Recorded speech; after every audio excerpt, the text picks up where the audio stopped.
Welcome back to stock school weekend market pulse. ಈ ವಾರದಲ್ಲಿ Indian ಮಾರ್ಕೆಟಲ್ಲಿ ಏನಾಗಿದೆ, ಗ್ಲೋಬಲ್ ಮಾರ್ಕೆಟಲ್ಲಿ ಏನಾಗಿದೆ, ಹಾಗೆ ಗೋಲ್ಡು, ಸಿಲ್ವರು, ಕ್ರೂಡ್ ಆಯಿಲ್ ಪ್ರತಿಯೊಂದರಲ್ಲೂ ಏನಾಗಿದೆ ಅಂತ ಡೀಟೇಲಾಗಿ ತಿಳ್ಕೊಳ್ಳೋಣ. ಈ ವಿಡಿಯೋನ ಕೊನೆವರೆಗೂ ನೋಡಿ.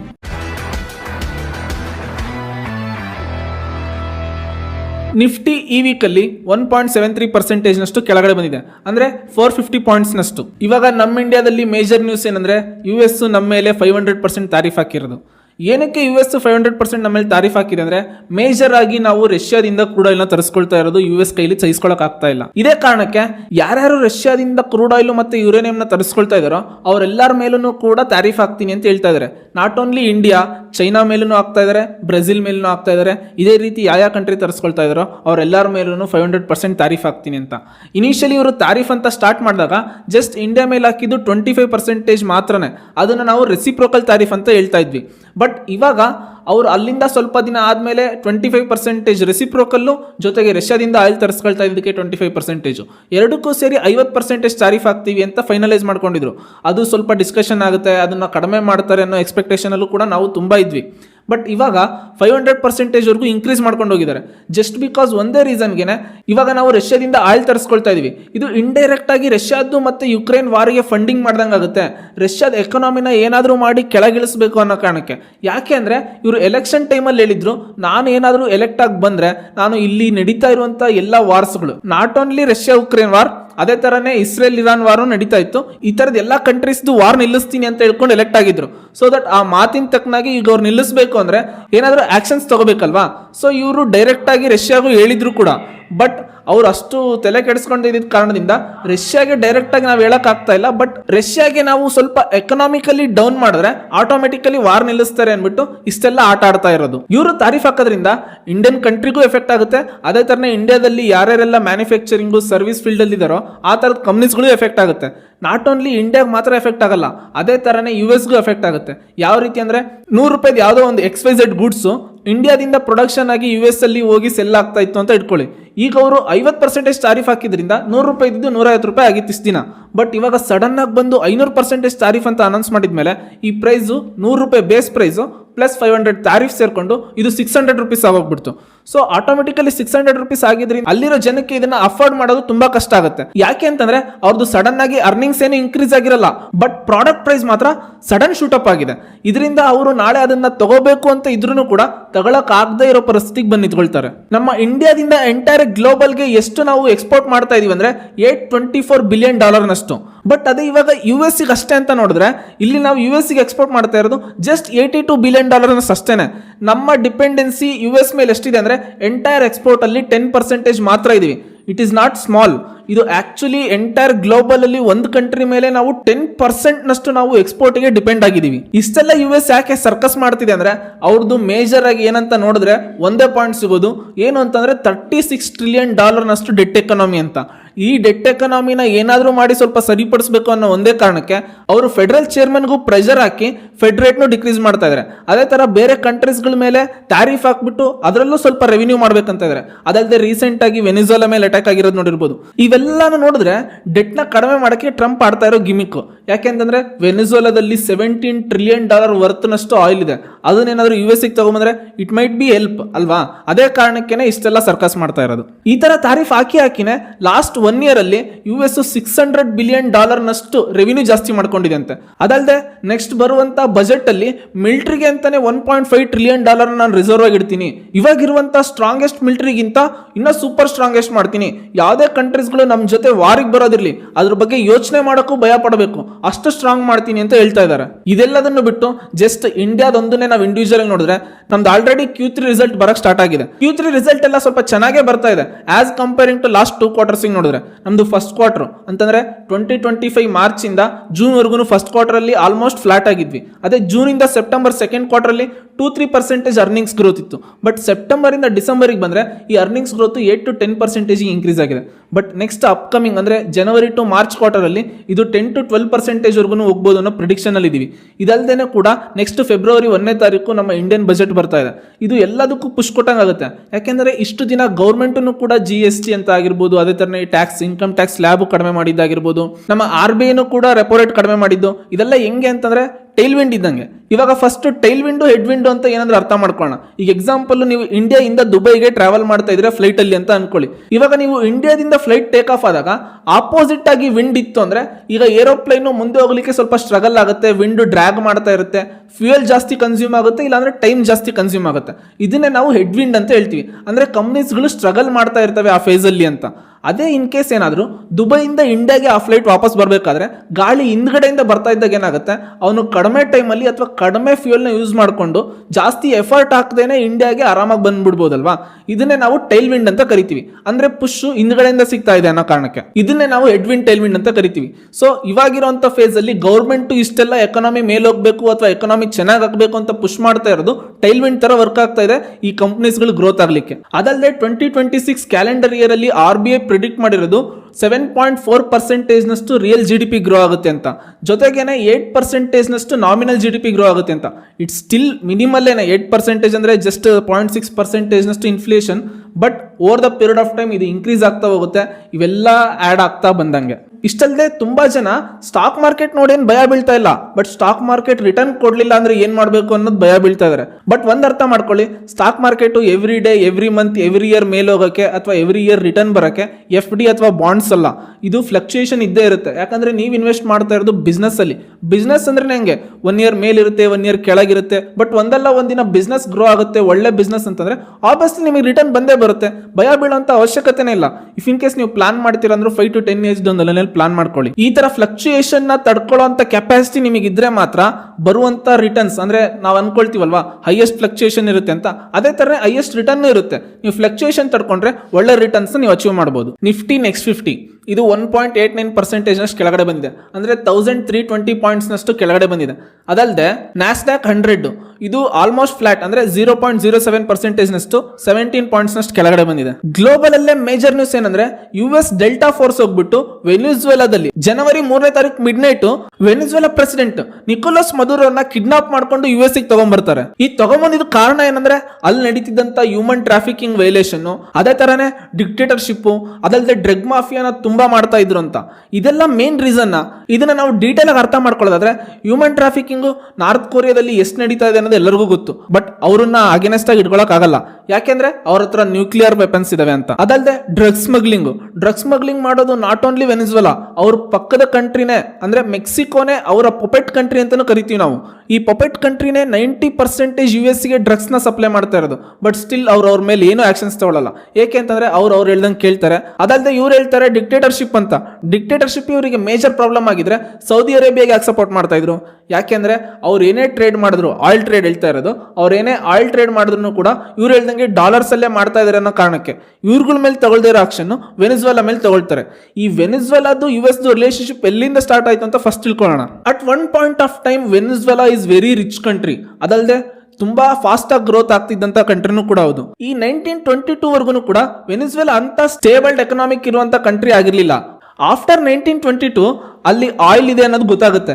ಇದು ಗೊತ್ತಾದ್ಮೇಲೆ ಏನ್ ಮಾಡ್ತಾರೆ, ಅಲ್ಲಿ ಗೌರ್ಮೆಂಟ್ ಈ ಆಯಿಲ್ ನ ಎಕ್ಸ್ಟ್ರಾಕ್ಟ್ ಮಾಡಬೇಕು ಅಂತ ಹೇಳ್ಬಿಟ್ಟು ಅವ್ರಿಗೆ ಆ ಟೈಮಲ್ಲಿ ಹೇಳಿದ್ನಲ್ವಾ, ಅದಂತ ಸ್ಟ್ರಾಂಗ್ ಕಂಟ್ರಿ ಇರಲಿಲ್ಲ, ಅವ್ರು ಅಷ್ಟು ಟೆಕ್ನಾಲಜಿಕಲ್ಲೂ ಮುಂದಿರಲಿಲ್ಲ. ಸೊ ದಟ್ ಅವರು US ಅಲ್ಲಿ ಇದ್ದಂತಹ ರಿಫೈನರೀಸ್ಗಳನ್ನ ಕಾಂಟ್ಯಾಕ್ಟ್ ಮಾಡ್ತಾರೆ, ನಮ್ಮಲ್ಲಿರುವಂತ ಆಯಿಲ್ ನ ಎಕ್ಸ್ಟ್ರಾಕ್ಟ್ ಮಾಡಿ ಅಂತ. ಅವರು ಕೂಡ ಬರ್ತಾರೆ, ಇವ್ರದ್ದೆರಡು ಮಾತುಕತೆ ಆಗ್ಬಿಟ್ಟು ಓಕೆ ಇಲ್ಲಿಂದ ಆಯಿಲ್ ಎಕ್ಸ್ಟ್ರಾಕ್ಟ್ ಮಾಡೋಣ, ಅದರಿಂದ ಬರುವಂತಹ ಲಾಭನ ನಮಗೆ 50% ಅಂದ್ರೆ ರಿಫೈನರೀಸ್ಗಳಿಗೆ 50%, ಅದೇ ತರನೇ ವೆನಿಜುವೆಲಾ ಗೌರ್ಮೆಂಟ್ಗೂ ಕೂಡ 50% ನ ಸ್ಪ್ಲಿಟ್ ಮಾಡ್ಕೊಳ್ತಾರೆ. ಅದಾದ್ಮೇಲಿಂದ ಗೋಲ್ಡನ್ ಎರಾ ಸ್ಟಾರ್ಟ್ ಆಗುತ್ತೆ ವೆನಿಜುವೆಲಾಗೆ. ಕಂಟ್ರಿ ಗ್ರೋ ಆಗ್ತಾ ಬರುತ್ತೆ. ಎಷ್ಟರ ಮಟ್ಟಿಗೆ ಅಂದ್ರೆ ಅಲ್ಲಿರೋ ಜನ US ಗೆ ಸ್ಯಾಟರ್ಡೆ ಸಂಡೇ ವೆಕೇಶನ್ಗೆ ಹೋಗ್ತಾ ಇದ್ರು, ಶಾಪಿಂಗಿಗೆ ಹೋಗ್ತಾ ಇದ್ರು.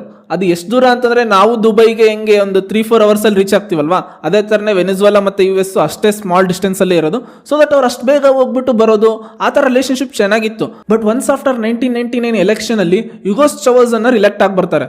ಅವರು ಎಲೆಕ್ಟ್ ಆದ್ಮೇಲೆ ಸ್ವಲ್ಪ ಮಾಡಿಫಿಕೇಶನ್ಸ್ ಮಾಡ್ತಾ ಬರ್ತಾರೆ ರೂಲ್ಸ್ಗಳಲ್ಲಿ.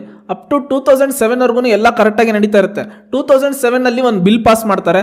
ಅದೇನಂತಂದ್ರೆ ಇಷ್ಟು ದಿನ ಆಯಿಲ್ ಎಕ್ಸ್ಟ್ರಾಕ್ಷನ್ ಮಾಡ್ತಿದ್ದಂತ ಕಂಪ್ನೀಸ್ಗಳು 50% ಅಲ್ಲಿ ಪ್ರಾಫಿಟ್ ಶೇರ್ ಮಾಡ್ತಾ ಇದ್ರು. ಬಟ್ ಇಲ್ಲಿಂದ ನೆಕ್ಸ್ಟ್ ಅಪ್ಕಮಿಂಗ್ ಡೇಸ್ ಅಲ್ಲಿ 60% ಕೊಡಬೇಕು ವೆನಿಜುವೆಲಾಗೆ, ನೀವು 40% ತಗೋಬೇಕು ಅಂತ ಅವ್ರು ಡಿಕ್ಲೇರ್ ಮಾಡ್ತಾರೆ. ಯಾಕೆ ಅಂತಂದ್ರೆ ಈ ಆಯಿಲ್ ನಮ್ದು, ಇಲ್ಲಿಂದ ಜಸ್ಟ್ ಎಕ್ಸ್ಟ್ರಾಕ್ಟ್ ಮಾಡಿದೀರಾ ಅನ್ನೋ ಒಂದೇ ಕಾರಣಕ್ಕೆ ನಿಮಗೆ 50% ಕೊಡಬೇಕು ಅನ್ನೋದು ಇವ್ರ ಉದ್ದೇಶ ಆಗಿರುತ್ತೆ. ಬಟ್ ಆಯಿಲ್ ಕಂಪ್ನೀಸ್ಗಳು ಏನ್ ಹೇಳ್ತಾರೆ ಅಂದ್ರೆ ಈಗ ನಾವೇನಾದರೂ 60%ಗೆ ಇದನ್ನ ಸ್ಪ್ಲಿಟ್ನ ಎಕ್ಸ್ಟೆಂಡ್ ಮಾಡಿದ್ರೆ ಇದರಿಂದ ನಮಗೆ ತುಂಬಾ ಲಾಸ್ ಆಗುತ್ತೆ, ನಮಗೆ ಅಷ್ಟು ಪ್ರಾಫಿಟ್ ಮಾರ್ಜಿನ್ ಸಿಗೋದಿಲ್ಲ ಅನ್ನೋ ಕಾರಣಕ್ಕೆ. ಬಟ್ ಈ ಪ್ರೆಸಿಡೆಂಟ್ ಹೇಳ್ತಾರೆ ಅಟ್ ಎನಿ ಕಾಸ್ಟ್ ನೀವು 60% ಕೊಡಿ ಅಥವಾ ನಮ್ಮ ಕಂಟ್ರಿ ಬಿಟ್ಟು ಹೊರಡಿ ಅಂತ.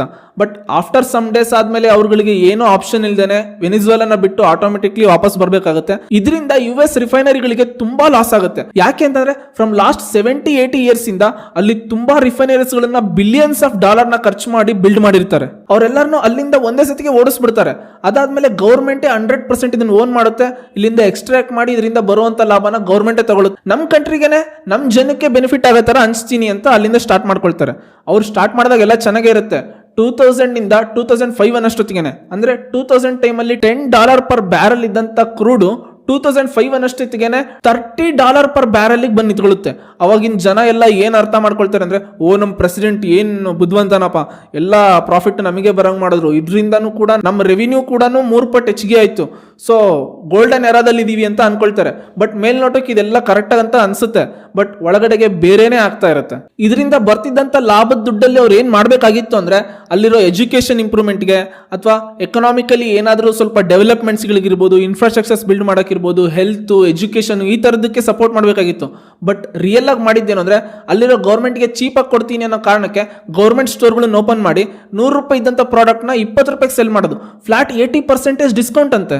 ಇದರಿಂದ ಜನ ಏನ್ ಮಾಡಕ್ ಸ್ಟಾರ್ಟ್ ಮಾಡಿದ್ರು ಅಂದ್ರೆ, ನಾನು ಒಂದು $20,000 ಬೇಕು ನಮ್ಮ ಮನೆ ನಡ್ಸಕ್ಕೆ ಅಂದ್ರೆ ಈಗ $4,000 ಮನೆ ನಡೆಸಬಹುದು ಅಂದ್ರೆ ಕಷ್ಟಪಟ್ಟೇನೆ ಕೆಲಸ ಮಾಡ್ಲಿ, ಆರಾಮಾಗಿ ಯಾವ್ದಾದ್ರು ಸಿಕ್ಕಿದ ಕೆಲಸ ಮಾಡೋಣ, ಸ್ವಲ್ಪ ಬಂದಿರೋ ದುಡ್ಡಲ್ಲೇ ನಾನು ಆರಾಮಾಗಿ ಜೀವನ ಮಾಡ್ಬೋದು ಅಂತ ಮಾಡ್ತಿದ್ದಂತ ಕೆಲಸನೆಲ್ಲ ಬಿಡಕ್ ಸ್ಟಾರ್ಟ್ ಮಾಡಿದ್ರು. ಅಗ್ರಿಕಲ್ಚರ್ನ ಕಡಿಮೆ ಮಾಡಕ್ ಸ್ಟಾರ್ಟ್ ಮಾಡಿದ್ರು, ಫ್ಯಾಕ್ಟ್ರಿಗೆ ಹೋಗ್ತಿದ್ದಂಥವ್ರು ಕೆಲಸ ಕಡಿಮೆ ಮಾಡಕ್ ಸ್ಟಾರ್ಟ್ ಮಾಡಿದ್ರು. ಇದರಿಂದ ಏನಾಯ್ತು ಅಂದ್ರೆ ಅವೆಲ್ಲ ಒಂದಿನ ಮುಚ್ಕೊಂಡು ಹೋಗೋ ಪರಿಸ್ಥಿತಿಗೆ ಬಂತು. ವೆನಿಜುವೆಲಾದಲ್ಲಿ ಓವರ್ ಆಲ್ ಎಕನಾಮಿ ಡಿಪೆಂಡ್ ಆಗಿದ್ದೇನೆ ಇವಾಗ ಓನ್ಲಿ ಆಯಿಲ್ ಮೇಲೆ. ಅವ್ರು ಅದನ್ನ ಅಸ್ತ್ರ ಆಗಿ ಉಪಯೋಗಿಸ್ಕೊಳ್ಳೋದು ಬಿಟ್ಟು ಓವರ್ ಆಲ್ ಡಿಪೆಂಡೆನ್ಸಿನೇ ಅದ್ರ ಮೇಲೆ ಉಪಯೋಗಿಸ್ಕೊಂಡ್ಬಿಟ್ರು. ಇವಾಗ ಅವ್ರಿಗೆ ಬೇಕಿದ್ದಂತ ಎಸೆನ್ಷಿಯಲ್ ಪ್ರಾಡಕ್ಟ್ ಎಲ್ಲ ಏನೇನು ದಿನ ಬಳಕೆಗೆ ಬೇಕಿತ್ತೋ ಪ್ರತಿಯೊಂದನ್ನು ಕೂಡ ಇಂಪೋರ್ಟ್ ಮಾಡಿಸ್ಕೊಳ್ಳೋ ಪರಿಸ್ಥಿತಿಗೆ ಬಂದು ನಿಂತ್ಕೊಳ್ತು. ಯಾಕೆಂದ್ರೆ ಜನ ಮೈಗಳರಾಗ್ಬಿಟ್ಟಿದಾರಲ್ಲ, ಗೌರ್ಮೆಂಟ್ ಫ್ರೀ ಬಿಸ್ ಕೊಡುತ್ತೆ, ಆರಾಮಾಗಿ ನಾವು ಸ್ವಲ್ಪ ದುಡ್ಡಲ್ಲೇ ಇದ್ರಲ್ಲಿ ಬದುಕಬಹುದು ಅನ್ನೋ ಕಾರಣಕ್ಕೆ. ಸೊ ಅಲ್ಲಿಂದ ಇಂಪೋರ್ಟ್ ಮಾಡಿಸ್ಕೊಂಡು ಜೀವನ ಮಾಡ್ತಾ ಇದ್ರು, ಎಲ್ಲ ಚೆನ್ನಾಗಿ ನಡೀತಾನೆ ಇತ್ತು. ಬಟ್ ರಿಫೈನರೀಸ್ ಅಲ್ಲಿ ಕೆಲಸ ಮಾಡ್ತಿದ್ದಂತ ಸ್ವಲ್ಪ ಹೈ ಲೆವೆಲ್ ಇದ್ದಂತ ಇಂಜಿನಿಯರ್ಸ್ಗಳು, ಅದಲ್ಲದೆ ಗೌರ್ಮೆಂಟ್ ಅಲ್ಲಿ ಹೈ ಲೆವೆಲ್ ಅಲ್ಲಿ ಕೆಲಸ ಮಾಡ್ತಿದ್ದಂತ ಜನರು, ಇವರೆಲ್ಲದನ್ನು ಒಂದು ಐಡೆಂಟಿಫೈ ಮಾಡ್ತಾರೆ. ಈ ತರ ಮಾಡ್ಕೊಂಡೋದ್ರೆ ನಮ್ಮ ಕಂಟ್ರಿ ತುಂಬಾ ದಿನ ಸರ್ವೈವ್ ಆಗಲ್ಲ ಅಂತ ಹೇಳ್ಬಿಟ್ಟು ಗೌರ್ಮೆಂಟ್ ಅಗೇನೆಸ್ಟ್ ಆಗಿನೇ ವಾದ ಮಾಡಕ್ ಸ್ಟಾರ್ಟ್ ಮಾಡ್ತಾರೆ, ಪ್ರೊಟೆಸ್ಟ್ ಮಾಡಕ್ ಸ್ಟಾರ್ಟ್ ಮಾಡ್ತಾರೆ. ಇದನ್ನೆಲ್ಲ ನೋಡಿದಂತ ಪ್ರೆಸಿಡೆಂಟ್ ಸಡನ್ ಆಗಿ with in the span of 2 day ನಲ್ಲೇ 18,000 ಜನ ಎಂಪ್ಲಾಯ್ಸ್ ನ ಲೇ ಆಫ್ ಮಾಡ್ಬಿಡ್ತಾರೆ. ಅದಾದ್ಮೇಲೆ ಆ ರಿಫೈನರೀಸ್ ಗಳನ್ನ ನಡೆಸಕ್ಕೆ ಇವ್ರಿಗೆ ಬೇಕಿದ್ದಂತ ಲಾಯಲ್ ಆಗಿದ್ದಂತಹ ಸಪೋರ್ಟರ್ಸ್ಗಳು, ಅದಲ್ಲದೆ ಮಿಲಿಟರಿನ ಯೂಸ್ ಮಾಡ್ಕೊಂಡು ಆ ರಿಫೈನರೀಸ್ ಗಳನ್ನ ನಡ್ಸಕ್ ಸ್ಟಾರ್ಟ್ ಮಾಡ್ತಾನೆ. ಬಟ್ ಇವರಿಗೆ ABCD ಅಂದ್ರೂ ಗೊತ್ತಿಲ್ಲ ಆ ರಿಫೈನರೀಸ್ ಗಳನ್ನ ಹೆಂಗ್ ನಡೆಸಬೇಕು ಅಂತ. ಇವ್ರು ಹೋಗ್ಬಿಟ್ಟು ನಡ್ಸಕ್ ಸ್ಟಾರ್ಟ್ ಮಾಡ್ತಾರೆ. ಒಂದು 6 ತಿಂಗಳು ಎಲ್ಲರಿಗೂ ಚೆನ್ನಾಗಿರುತ್ತೆ. ಅದಾದ್ಮೇಲೆ ಅದು ಕಂಪ್ಲೀಟ್ಲಿ ಮೆಸ್ಅಪ್ ಆಗೋಗ್ಬಿಡುತ್ತೆ. ರಿಫೈನರೀಸ್ ಗಳನ್ನೇ ಇದ್ದಕ್ಕಿದ್ದಂಗೆ ಬೆಂಕಿ ಹತ್ಕೊಳ್ಳೋಕೆ ಸ್ಟಾರ್ಟ್ ಮಾಡ್ತಾರೆ. ಇದೆಲ್ಲ ಆಗ್ತಾ ಏನಾಗುತ್ತೆ, ಸ್ವಲ್ಪ ದಿನ ಆದ್ಮೇಲೆ ಎಂಟೈರ್ ಆಯಿಲ್ ಪ್ರೊಡಕ್ಷನ್ ನಿಂತ್ಕೊಂಡು ಹೋಗ್ಬಿಡುವಂತ ಪರಿಸ್ಥಿತಿಗೆ ಬರುತ್ತೆ. ಅಲ್ಲಿಂದಾನೇ ವೆನಿಜುವೆಲಾದು ಕೆಟ್ಟ ಪರಿಸ್ಥಿತಿ ಸ್ಟಾರ್ಟ್ ಆಗಿದ್ದು. ಯಾಕೆ ಅಂತಂದ್ರೆ ಅವಾಗಲೇ ಆಲ್ರೆಡಿ ಎಕನಾಮಿಕಲಿ ಏನೂ ಸ್ಟ್ರಾಂಗ್ ಇಲ್ದಂತ ವೆನಿಜುವೆಲಾ ಓನ್ಲಿ ಡಿಪೆಂಡ್ ಆಗಿದ್ದು ಆಯಿಲ್ ಮೇಲೆ. ಅವ್ರದ್ದು ಕೃಷಿನೂ ನಿಂತೋಗಿತ್ತು, ಪ್ರೊಡಕ್ಷನ್ ಮಾಡುವಂತ ಕಂಪ್ನೀಸ್ಗಳು ಶಟ್ ಡೌನ್ ಆಗೋಗಿದ್ವು. ಬಟ್ ಇವ್ರ ಡಿಪೆಂಡೆನ್ಸಿ ಇದಿದೆ ಆಯಿಲ್ ಮೇಲೆ.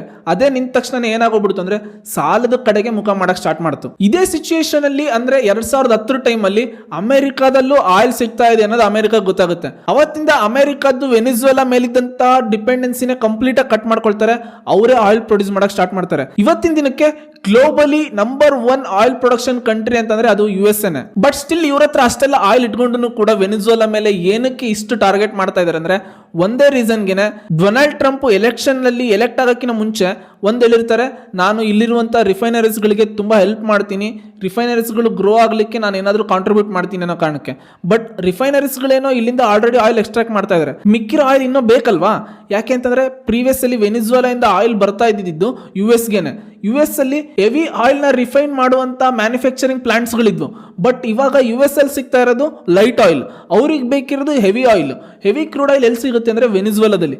ಏನಾದ್ರೂ ಮಾಡಿ ವೆನಿಜುವೆಲಾ ಇಂದ ಆಯಿಲ್ ತರಿಸ್ಕೋಬೇಕು ಅನ್ನೋ ಒಂದೇ ಕಾರಣಕ್ಕೆ ಇಷ್ಟೆಲ್ಲ ಸರ್ಕಸ್ ಮಾಡ್ತಾ ಇರೋದು. ಅದಲ್ಲದೆ US ಜೊತೆಗೆ ಸ್ವಲ್ಪ ಫ್ರಿಕ್ಷನ್ ಸ್ಟಾರ್ಟ್ ಆದ್ಮೇಲೆ ವೆನಿಜುವೆಲಾ ಹೋಗ್ಬಿಟ್ಟು ರಷ್ಯಾ ಮತ್ತೆ ಚೈನಾ ಜೊತೆ ಫ್ರೆಂಡ್ಶಿಪ್ ಮಾಡಕ್ ಸ್ಟಾರ್ಟ್ ಮಾಡ್ತಾರೆ. ಈ ರಷ್ಯಾ ಮತ್ತೆ ಚೈನಾ ಜೊತೆಗೆ ಫ್ರೆಂಡ್ಶಿಪ್ ಸ್ಟಾರ್ಟ್ ಆದಾಗಿಂದ ಇವರು ರಷ್ಯಾ ಮತ್ತೆ ಚೈನಾಗೆ ಆಯಿಲ್ ನ ಸಪ್ಲೈ ಮಾಡ್ತಾ ಇದ್ದಿದ್ದು ಡಾಲರ್ಸ್ ಅಲ್ಲ, ಬೇರೆ ಕರೆನ್ಸಿನಲ್ಲಿ ಸಪ್ಲೈ ಮಾಡ್ತಾ ಇದ್ರು. ಯಾವಾಗೆಲ್ಲ ಗೆ ಡಾಲರ್ನ ಬಿಟ್ಟು ಬೇರೆ ಕರೆನ್ಸಿನಲ್ಲಿ ಟ್ರೇಡ್ ಮಾಡ್ತಾ ಇದಾರೆ ಅಂತ ಗೊತ್ತಾಗುತ್ತೋ ಅವಾಗೆಲ್ಲ ಈ ತರ ಆಕ್ಷನ್ಸ್ ನ ತಗೊಳಕ್ ಸ್ಟಾರ್ಟ್ ಮಾಡ್ತಾರೆ. ಇದರಿಂದ ನಾವು 3 ವಿಷಯ ಏನ್ ಕಲಿಬಹುದು ಅಂತಂದ್ರೆ, ಒಂದು, ವೆಲ್ತ್ ನ ನಾವು ಬಿಲ್ಡ್ ಮಾಡೋದಕ್ಕಿಂತ ಮುಂಚೆ ವೆಲ್ತ್ ಡಿಸ್ಟ್ರಿಬ್ಯೂಷನ್ ಮಾಡಬಾರ್ದು ಅನ್ನೋದನ್ನ. ಅದಲ್ಲದೆ ದುಡ್ಡು ಮಾಡೋದು ಈಸಿ, ಬಟ್ ದುಡ್ಡನ್ನ ಸರಿಯಾಗಿ ಯುಟಿಲೈಸೇಷನ್ ಮಾಡ್ಕೊಳ್ಳೋದು ಟಫ್ ಅಂತ. ಇದನ್ನ ನಾವೇನಾದ್ರೂ ಕರೆಕ್ಟ್ ಆಗಿ ಯುಟಿಲೈಸ್ ಮಾಡ್ಕೊಂಡ್ರೆ ವೆಲ್ತ್ ಆಟೋಮೆಟಿಕಲಿ ಬಿಲ್ಡ್ ಆಗುತ್ತೆ. ಥರ್ಡ್ ಥಿಂಗ್ ಮೇಜರ್ ಆಗಿ ನಾವು ಯಾವುದೇ ಕಾರಣಕ್ಕೂ ಅಂಕಲ್ ಸ್ಯಾಮ್ ನ ಎದುರಾಕೋಬಾರ್ದು ಅಂತ. ಯಾಕೆ ಅಂತಂದ್ರೆ US is A very powerful country ಅಂತ ಕರಿತೀವಿ. US ನ ಸೂಪರ್ ಪವರ್ ಅಂತ ಯಾಕೆ ಕರೀತಾರೆ ಅಂದ್ರೆ, ಅಲ್ಲಿರುವಂತ ಎಕನಾಮಿ, ಅದಲ್ಲದೆ US ಮಿಲಿಟರಿ ಪವರು, ಅದೇ ತರನೇ ಅಲ್ಲಿರುವಂತ ಹೈ ಟೆಕ್ನಾಲಜೀಸು, ಅದೇ ತರನೇ ನಾಲೆಡ್ಜ್ ಪೂಲು. ಅಷ್ಟಲ್ಲದೆ ಇನ್ನ ಒಂದು ಮೆಜಾರಿಟಿ ಏನಂದ್ರೆ, ಎಂಟೈರ್ ಗ್ಲೋಬಲ್ US ಡಾಲರ್ನ ಅಕ್ಸೆಪ್ಟ್ ಮಾಡಿರೋದು. US ಡಾಲರ್ ಇದೆ ಅನ್ನೋ ಒಂದೇ ಒಂದು ಕಾರಣಕ್ಕೆ ಬ್ಲೈಂಡ್ ಆಗಿ ಡಿಸಿಷನ್ಸ್ ಗಳನ್ನ ತಗೊಳ್ತಾ ಬರ್ತಿದ್ದಾರೆ. ಗೋಲ್ಡ್ 2.07% ನಷ್ಟು ಮೇಲೋಗಿದೆ. ಅದೇ ತರನೇ ಸಿಲ್ವರ್ 3% ಮೇಲೋಗಿದೆ. ಯಾಕೆ ಅಂತಂದ್ರೆ ಲಾಸ್ಟ್ 1 ಇಯರ್ ಇಂದ US ಡಾಲರ್ ಡಿಪೆಂಡೆನ್ಸಿ ಇದ್ದಂತ ಎಲ್ಲಾ ಕಂಟ್ರೀಸ್ಗಳು US ಡಾಲರ್ ನ ರಿಸರ್ವ್ ಇಂದ ಕೆಳಗಡೆ ಇಳಿಸ್ತಾ ಗೋಲ್ಡ್ ನ ರಿಸರ್ವ್ ಆಗಿ ಕನ್ಸಿಡರ್ ಮಾಡ್ತಾ ಇದ್ದಾರೆ. ನಾಟ್ ಓನ್ಲಿ ಕನ್ಸಿಡರ್ ಮಾಡೋದಷ್ಟೇ ಅಲ್ಲ, ರಿಸರ್ವ್ ಕೂಡ ಇನ್ಕ್ರೀಸ್ ಮಾಡ್ತಾ ಇದ್ದಾರೆ. ಇದೇ ಕಾರಣಕ್ಕೆ US ಅಲ್ಲಿ ಇದ್ದಂತ ಬ್ಲಾಕ್ ರಾಕ್ ಅನ್ನೋ ಒಂದು ಕಂಪನಿ US ಗವರ್ಮೆಂಟ್ $2.1 ಟ್ರಿಲಿಯನ್ ನಷ್ಟು ಬಾಂಡ್ಸ್ ಗಳನ್ನ ಸೆಲ್ ಮಾಡಬೇಕು ಅಂತ ಡಿಸೈಡ್ ಆಗಿದ್ದಾರೆ. ಏನಕ್ಕೆ ಅಂತಂದ್ರೆ ಡಾಲರ್ ಗ್ಲೋಬಲ್ ಅನ್ಸರ್ಟನಿಟಿ ಜಾಸ್ತಿ ಆಗ್ತಾ ಇದೆ, ಎಲ್ಲಾ ಕಂಟ್ರೀಸ್ಗಳು ಡಾಲರ್ ನ ರಿಸರ್ವ್ ಆಗಿ ಇಟ್ಕೊಳ್ತಾ ಇಲ್ಲ ಅನ್ನೋ ಕಾರಣಕ್ಕೆ ನೆಕ್ಸ್ಟ್ ಅಪ್ಕಮಿಂಗ್ ಡೇಸ್ ಅಲ್ಲಿ ಡಾಲರ್ ವ್ಯಾಲ್ಯೂ ಕಳ್ಕೊಳ್ತಾ ಬರುತ್ತೆ, US ಬಾಂಡ್ ಯೀಲ್ಡ್ ಕಡಿಮೆ ಆಗುತ್ತೆ ಅನ್ನೋ ಒಂದೇ ಒಂದು ಕಾರಣಕ್ಕೆ US ಬಾಂಡ್ಸ್ ಗಳನ್ನ ಸೆಲ್ ಮಾಡಿ ಅವರು ಕೂಡ ನೆಕ್ಸ್ಟ್ ಗೋಲ್ಡ್ ಗೆ ಶಿಫ್ಟ್ ಆಗಬೇಕು ಅಂತ ಪ್ಲಾನ್ ಮಾಡ್ತಾ ಇದ್ದಾರೆ. ಕ್ರೂಡ್ ಆಯಿಲ್ ಲಾಸ್ಟ್ ವೀಕ್ ತರಾನೇ ಈ ವೀಕ್ ಅಲ್ಲೂ ಕೂಡ $57 ಅಲ್ಲೇ ಇದೆ ಪರ್ ಬ್ಯಾರಲ್ಗೆ. ಇದು ಹೋಗ್ತಾ ಇನ್ನೂ ಕಡಿಮೆ ಆಗುತ್ತೆ, $30 ಪರ್ ಬ್ಯಾರಲಿಗೆ ಬಂದು ನಿಂತ್ಕೋಬಹುದು 27 ಅಥವಾ 28 ಅಷ್ಟೊತ್ತಿಗೆ ಅಂತ. ಯಾಕೆ ಅಂತಂದ್ರೆ not because of Venezuela oil ಮಾರ್ಕೆಟಿಗೆ ಬರ್ತಾ ಇದೆ ಅಂತಲ್ಲ, ಆಲ್ರೆಡಿ ಆಯಿಲ್ ಪ್ರೊಡಕ್ಷನ್ ಮಾಡುವಂತ ಒಪೆಕ್ ಕಂಟ್ರೀಸ್ ಅಂದ್ರೆ ಆಯಿಲ್ ಪ್ರೊಡಕ್ಷನ್ ಮಾಡೋ ಕಂಟ್ರೀಸ್ಗಳು ಅಂತ. ಈ ಒಪೆಕ್ ಕಂಟ್ರೀಸ್ಗಳು ಕೂಡ ಇಲ್ಲಿಂದ ಅಪ್ಕಮಿಂಗ್ ಡೇಸ್ ಅಲ್ಲಿ ಆಯಿಲ್ ಪ್ರೊಡಕ್ಷನ್ ಜಾಸ್ತಿ ಮಾಡ್ತಾ ಹೋಗ್ತೀವಿ ಅಂತ ಅನೌನ್ಸ್ ಮಾಡಿದ್ದಾರೆ. ಅದಲ್ಲದೆ ವೆನಿಜುವೆಲಾದಲ್ಲಿರುವಂತ 300 ಬಿಲಿಯನ್ ಬ್ಯಾರಲ್ಸ್ ನಷ್ಟು ಆಯಿಲ್ ಕೂಡ ಮಾರ್ಕೆಟಿಗೆ ಬಂದ್ರೆ ಇದು ಕೂಡ ಒಂದು ರೀಸನ್ ಆಗುತ್ತೆ ಕ್ರೂಡ್ ಆಯಿಲ್ ಕೆಳಗಡೆ ಬರ್ಲಿಕ್ಕೆ. ಬಟ್ ವೆನಿಜುವೆಲಾ ಇಂದ ನಾವು ಇಂಪೋರ್ಟ್ ಮಾಡ್ಕೊಳ್ತಾ ಇರುವಂತ ಆಯಿಲ್ 0.3% ನಷ್ಟು ಅಷ್ಟೇನೆ. ಇದರಿಂದ ನಮ್ಮ ಇಂಡಿಯಾಗೆ ತುಂಬಾ ಎಫೆಕ್ಟು ಆಗಲ್ಲ, ಬೆನಿಫಿಟ್ ಆಗಲ್ಲ. ಇಷ್ಟ ಆಗಿತ್ತು ಈ ವಾರದ ಇಂಡಿಯಾ ಮತ್ತೆ ಗ್ಲೋಬಲ್ ನ್ಯೂಸ್ಗಳು, ಅದೇ ತರನೇ ಕಮೋಡಿಟಿ ಸೆಕ್ಟರ್ ನಲ್ಲಿ ಇರುವಂತಹ ನ್ಯೂಸ್ಗಳು. Thank you for watching Stock school.